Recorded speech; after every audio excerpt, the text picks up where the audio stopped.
Hello students, study with वंदना अग्रवाल में आपका स्वागत है। आज हम पढ़ेंगे क्लास 9th के लिए सिविक्स का सेकंड चैप्टर, जिसका नाम है कॉन्स्टिट्यूशनल डिज़ाइन यानी कि संविधान निर्माण। पिछले चैप्टर में हमने पढ़ा कि लोकतंत्र में जो शासक लोग हैं वो अपनी मनमानी करने के लिए आज़ाद नहीं हैं। कुछ बुनियादी नियम हैं जिनका पालन नागरिक और सरकार दोनों को करना होता है, और ऐसे सभी नियमों का जो सम्मिलित रूप है वही कहलाता है संविधान। संविधान में नागरिकों के अधिकार भी होते हैं, सरकार की शक्ति होती है और उसके कामकाज के तौर तरीकों का निर्धारण होता है। हाल के दिनों में संविधान बनाने का जो एक उदाहरण है वो दक्षिण अफ्रीका का है। वहाँ पे क्या हुआ, दक्षिण अफ्रीका के लोगों ने किस तरह अपने संविधान के निर्माण के कार्य को अंजाम दिया, हम इस अध्याय की शुरुआत में इसी पर गौर करेंगे। और फिर उसके बाद हम देखेंगे कि भारतीय संविधान के निर्माण और उसके पीछे के जो मौलिक विचार हैं, मूल्य हैं, उनके बारे में देखेंगे और चर्चा करेंगे। तो सबसे पहले हम देखेंगे दक्षिण अफ्रीका में लोकतांत्रिक संविधान। तो दक्षिण अफ्रीका का एक सिस्टम था वहाँ पे नस्ली भेदभाव, जिसको अपार्थाइड सिस्टम के नाम से जाना जाता है। इसको कहते हैं हम हिंदी में रंग भेद। तो अब ये अपार्थाइड सिस्टम क्या था? तो ये एक तरीके से रेशियल डिस्क्रिमिनेशन था जो कि साउथ अफ्रीका में था। इस सिस्टम ने लोगों को उनके स्किन कलर के आधार पे डिवाइड किया हुआ था। तो what is the apartheid system? Racial discrimination unique to South Africa. This system divided the people on the basis of their skin color. तो यहाँ पर 3 भागों में डिवाइडेड थे वहाँ के लोग। जो वहाँ के मूल निवासी थे, नेटिव पीपल थे, उनको ब्लैक कहा जाता था क्योंकि उनकी चमड़ी का रंग काला था। जो मिक्स्ड रेस के लोग थे वो होते थे कलर्ड, जिनमें भारतीय भी शामिल थे, जो भारतीय मूल के लोग थे।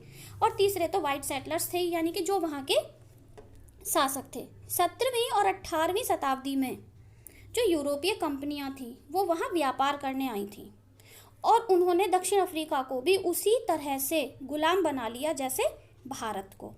लेकिन यहाँ पे क्या चीज़ अलग थी भारत से कि वहाँ पे गोरे लोग दक्षिण अफ्रीका में बस गए थे और उन्होंने स्थानीय शासन को अपने हाथ में ले लिया था।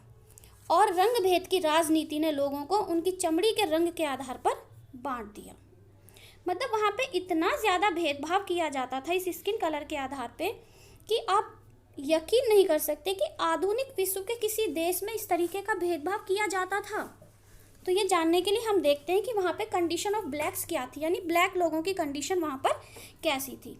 पहला, forbidden from living in white areas, यानी कि वो वहाँ पर नहीं रह सकते थे जहाँ पे गोरे लोग रहते थे। Work in a white area after permit, किसी भी ऐसे एरिया में जहाँ पे वाइट लोग रहते थे वहाँ पर काम करने के लिए उनको परमिट लेना होता था। यहाँ तक कि train, buses, hotels, schools, hospitals सब कुछ उनके लिए अलग अलग थे, यानी वाइट के लिए अलग और ब्लैक के लिए अलग। इसको पृथक्करण की नीति कहा जाता था, segregation, policy of segregation. Not visit the church where the whites worshipped, यहाँ तक कि जहाँ पे गोरे लोग पूजा करते थे उस चर्च में ब्लैक लोग नहीं जा सकते थे। Black could not form associations और प्रोटेस्ट अगेंस्ट दिस ट्रीटमेंट, और ब्लैक लोगों को ना तो एसोसिएशन बनाने का अधिकार था और ना ही वो इस गलत व्यवहार के खिलाफ विरोध कर सकते थे। इस भेदभावपूर्ण व्यवहार का विरोध करने का भी उनको अधिकार नहीं था। अब क्या होता है कि 1950 से ही ब्लैक, कलर्ड और जो इंडियंस थे वो इस व्यवस्था के खिलाफ लड़ने लगे थे, यानी उन्होंने संघर्ष किया। कैसे संघर्ष किया? उन्होंने विरोध प्रदर्शन किए, उन्होंने हड़तालें की। एक वहाँ पे पार्टी थी ANC, अफ्रीकन नेशनल कांग्रेस, इसने आगे बढ़कर नेतृत्व किया और जो भी स्ट्रगल था वो किया किसके खिलाफ? जो सेग्रेशन की पॉलिसीज़ थी उनके खिलाफ, यानी जो ये पृथक्करण की नीति थी, ये जो भेदभाव की नीति थी, इसके खिलाफ अफ्रीकन नेशनल कांग्रेस ने आगे बढ़कर लोगों का नेतृत्व किया। इन्होंने क्या किया? इसमें बहुत सारे जो वर्कर्स यूनियन थी वो भी इनके साथ शामिल हो गई और कुछ सेंसिटिव वाइट्स भी एएनसी को ज्वाइन कर लिया। सेंसिटिव वाइट्स मतलब जो गोरे लोग थे, लेकिन जो उनका मतलब विरोध करते थे उनकी नीतियों का, गोरे लोगों की ही नीतियों का जो विरोध करते थे, संवेदनशील गोरे, उन्होंने भी रंगभेद समाप्त करने के आंदोलन में अफ्रीकी नेशनल कांग्रेस का साथ दिया। यहाँ पर हम देख सकते हैं जैसे कि भारत में जब इंडियन नेशनल कांग्रेस की स्थापना हुई थी 1885 में, तो उसकी स्थापना का श्रेय भी एक अंग्रेज को ही दिया जाता है, A.O. ह्यूम को। तो उसी तरीके से कुछ सेंसिटिव लोगों ने वहाँ भी एएनसी को ज्वाइन कर लिया।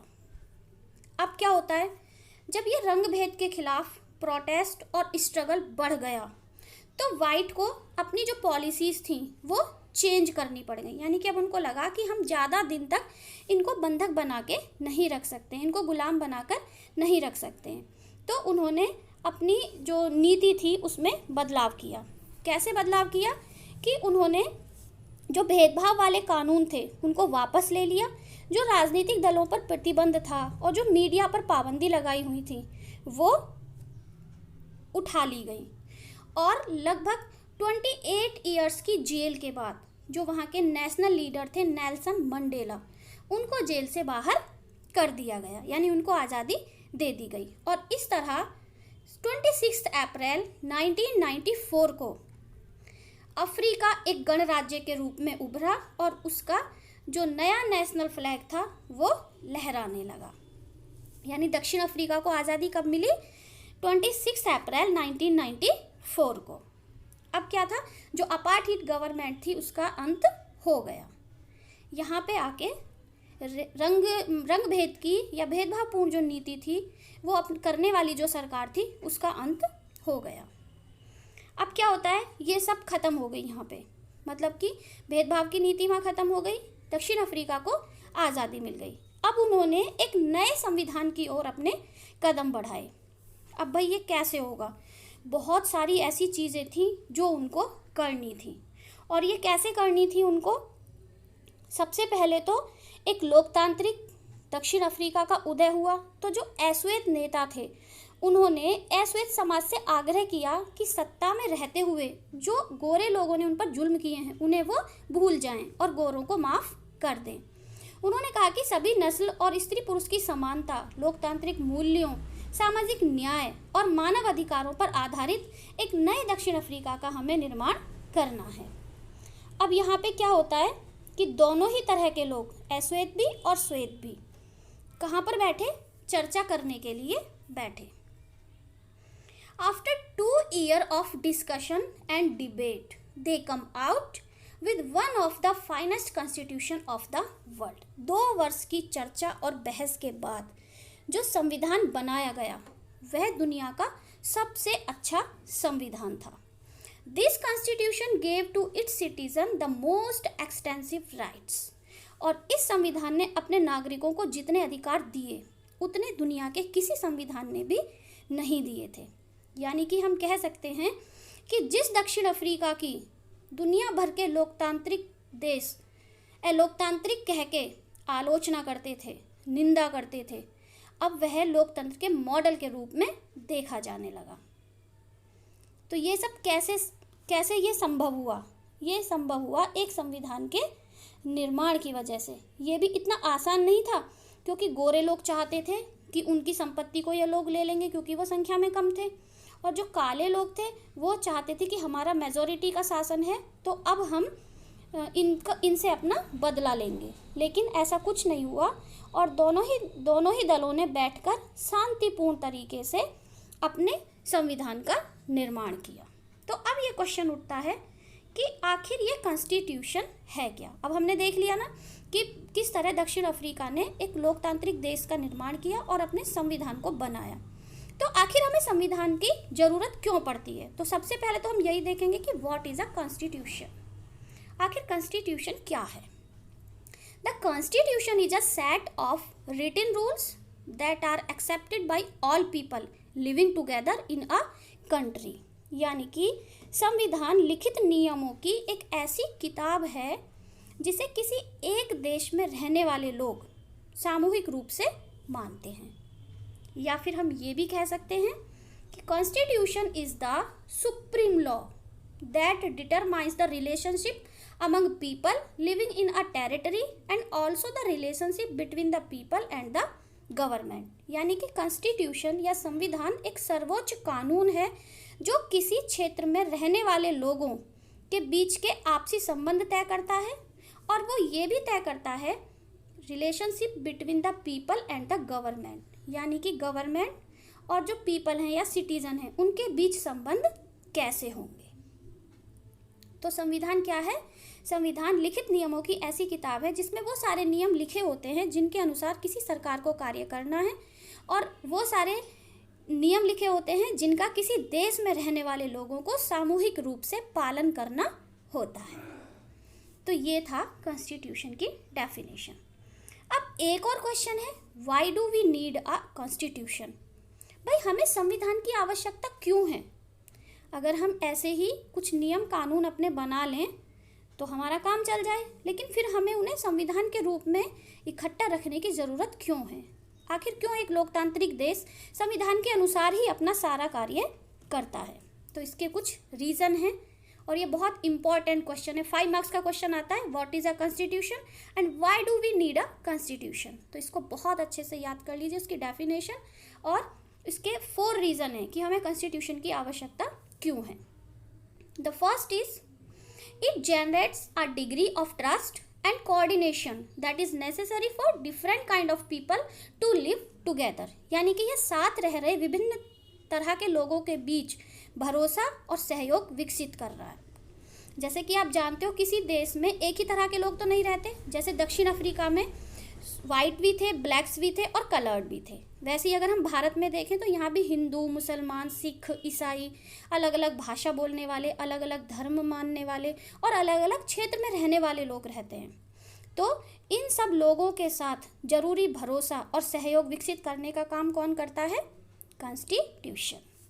सेकंड है, it specifies how the government will be constituted, who will have power to take which decision. यानी कि यह स्पष्ट करता है कि सरकार का गठन कैसे होगा और कौन फैसले लेगा, यानी फैसले लेने का अधिकार किसको होगा। The third one is it less down limits on the powers of the government and tells us about the rights of the citizen.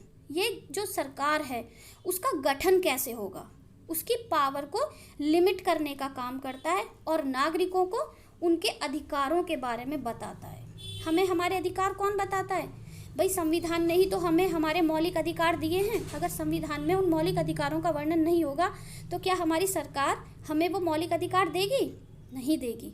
तो संविधान सरकार की शक्ति को लिमिट करता है, पावर को लिमिट करता है और सिटीजन्स को उनके राइट्स के बारे में बताता है। And the last one is it express the aspirations of the people about creating a good society। यानी कि यह अच्छे समाज के गठन के लिए लोगों की आकांक्षाओं को व्यक्त करता है। यानी कि यह ऐसे एक्सप्रेस करता है कि जो लोगों की एस्पिरेशंस हैं एक अच्छी सोसाइटी बनाने के लिए, उनके बारे में हमें बताता है। तो ये थी कि जिसकी वजह से ये ऐसे रीज़न हैं जिनकी वजह से हमें संविधान की आवश्यकता पड़ती है। जिन देशों में संविधान हैं, जरूरी नहीं कि वो सभी लोकतांत्रिक हों, लेकिन जिन देशों में लोकतांत्रिक शासन है वहाँ संविधान का होना बहुत ज़्यादा ज़रूरी है। जैसे ब्रिटेन के खिलाफ जब आज़ादी की लड़ाई हुई थी तो अमेरिकी लोगों ने भी अपने लिए संविधान का निर्माण किया। फ्रांसीसी क्रांति आपने पढ़ी है हिस्ट्री में, 1789 का फ्रेंच रेवोल्यूशन, उसमें भी आपने देखा है कि जब फ्रांस की क्रांति के बाद फ्रांसीसी लोगों ने भी एक लोकतांत्रिक संविधान को मान्यता दी थी। और इसी प्रकार से ये चलन बनता चला गया कि जो भी देश लोकतांत्रिक होता है वहाँ पर एक लिखित संविधान का होना बहुत ही आवश्यक होता है। तो मुझे पूरी उम्मीद है कि आपको समझ में आ गया होगा कि संविधान क्या है और उसकी आवश्यकता क्यों होती है। नेक्स्ट वीडियो में हम देखेंगे कि भारतीय संविधान का निर्माण कैसे हुआ। उम्मीद करती हूँ कि वीडियो आपको ज़रूर पसंद आया होगा, तो इसे लाइक करें, चैनल को सब्सक्राइब करें और अपने दोस्तों के साथ शेयर अवश्य करें। धन्यवाद।